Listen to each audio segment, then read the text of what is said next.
Over a billion people around the world have hypertension or high blood pressure each year. Typically, it is represented by two numbers. The top number is the systolic blood pressure, which is the arterial pressure when the heart is contracting. And the lower number is the diastolic blood pressure, which is arterial pressure when the heart is relaxing or refilling. Normal systolic blood pressure is less than 120 mm of mercury and normal diastolic blood pressure is less than 80 mm of mercury. Between 120 and 129 mm of mercury systolic and less than 80 mm of mercury on the diastolic side is considered to be elevated blood pressure. Between 130 and 139 mm of mercury on the systolic side and between 80 and 89 mm of mercury on the diastolic side is considered to be the stage 1 hypertension. 140 mm of mercury or higher on the systolic side and 90 mm of mercury or higher on the diastolic side is considered to be the stage 2 hypertension. Most of the time both systolic and diastolic pressures climb or fall together. But this is not always the case. Sometimes you can have systolic or diastolic hypertension when one number is normal and the other is high. This is referred to as isolated systolic hypertension or isolated diastolic hypertension.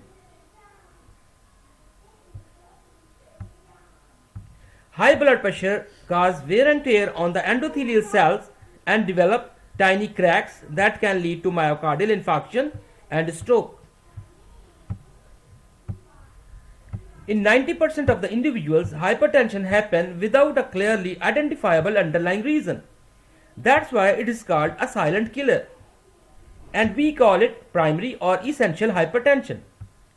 The risk factors for primary hypertension are old age, obesity, heavy salt intake, and sedentary lifestyle. Except age, all of these can be improved with the change in lifestyle.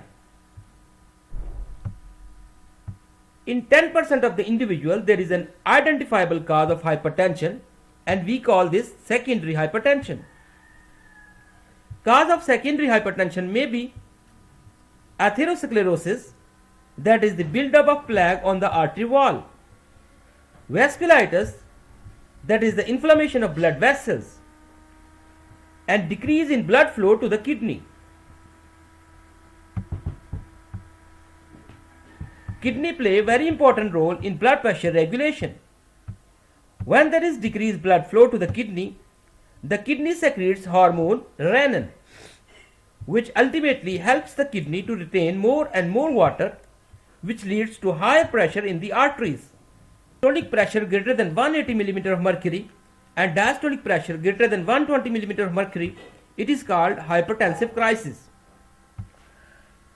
The first choice for the treatment of hypertension is lifestyle change like change in diet, exercise, stress management, and the use of antihypertensive medications.